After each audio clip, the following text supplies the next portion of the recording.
Hi, I'm Patrick from Walking on Cars. Um, initially, we were all in Dingle together.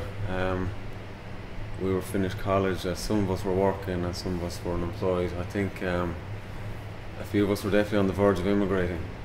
Australia was definitely an option, and most of our friends are in Australia at the minute.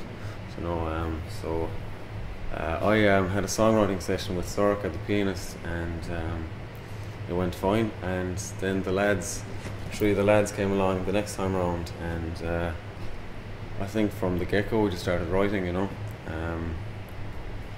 We didn't have any big aspirations at this stage. This was just the first couple of weeks, months kind of thing. It was the summer of 2011, I think, and we all went back to. A few of us went back to college, a few of us went back working, and the following Easter,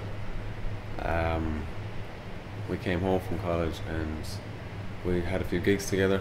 And instead of going back to college and back to work, we just stayed playing music. Yeah, my parents weren't too happy, but so that's kind of where it all started, I suppose. That Easter, and we had a house on the Sleigh Head Drive in Dingle. It's like it's got amazing views, like the sea and the islands just out from us. And we stayed there for 6 months writing, just non-stop. We'd no internet, we'd no phone coverage. Yeah, it was pretty intense, but it was like the best 6 months of my life. And then maybe a few months later we started recording, and the first two singles were recorded in Grouse Lodge in Westmeath. And so as our first single, we didn't really know what to expect or how people were going to interpret our music. So there was a lot of anticipation about the first single, and then we got the video ready. And when we saw the video, that's when we got a little bit excited after we saw the video, and we threw it up on YouTube, and before we knew it, it had it had 200,000 views in a couple of weeks, and it was all a bit crazy. The song charted number 27, I think we charted with the first single, and then after that, Two Stones, our second single, came out, and we did a video for that, which is on YouTube, and that went to number 12 in the charts. So it was kind of building. The fan base was getting there. And at the minute, we just released our third single, Tock, and that's at number 8 this week. So progression, yeah, it's all progression. So yeah, we're delighted. I kind of skipped over probably a lot of things there, but that was the general progression of what we.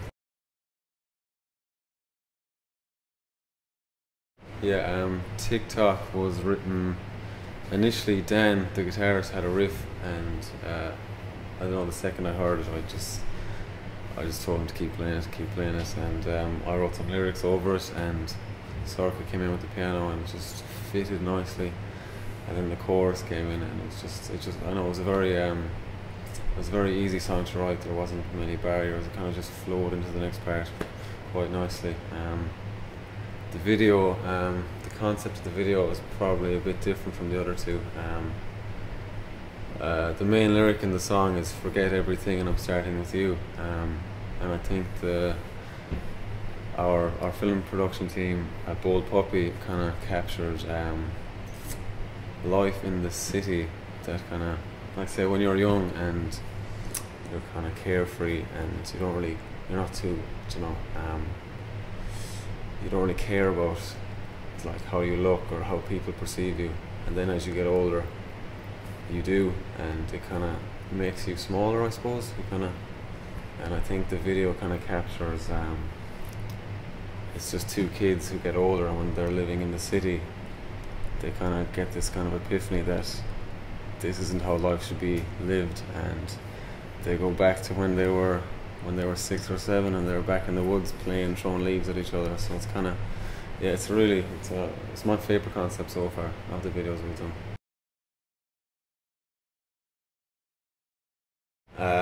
Initially writing songs, I think It's definitely how you feel. I don't think you can start a songwriting process from what people are gonna like.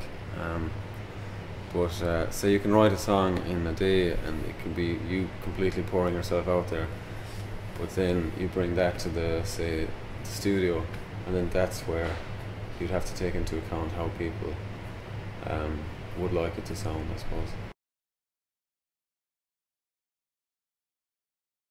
My favourite gig so far was in the O2 in Dublin supporting Paramore. That was the biggest crowd I've ever seen, the biggest cheers I've ever heard in my life. Yeah, it was just a really spectacular moment for all of us.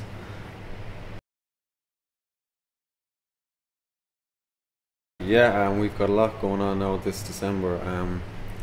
We're up and down the country at the end of December. After these shows in the Academy, we have Cypress Avenue, Dolan's in Limerick, and the Roshi in Dublin, Galway. And I think they're all sold out. I think they are. Maybe check that out. And then next year we are going off the radar for 3 or 4 months because we want to get our album out. So we're going to start writing in January and continue writing up until maybe March, April, and then go to the studio. And we're hoping to have the album out for September, maybe a single or two during the summer. But that's the plan. But who knows? Most definitely, yeah. We're going to be in the back of nowhere where nobody's going to see us or talk to us for months, and then it should be done. Thanks for all the support so far, and have a great Christmas, and hopefully see you in the new year sometime.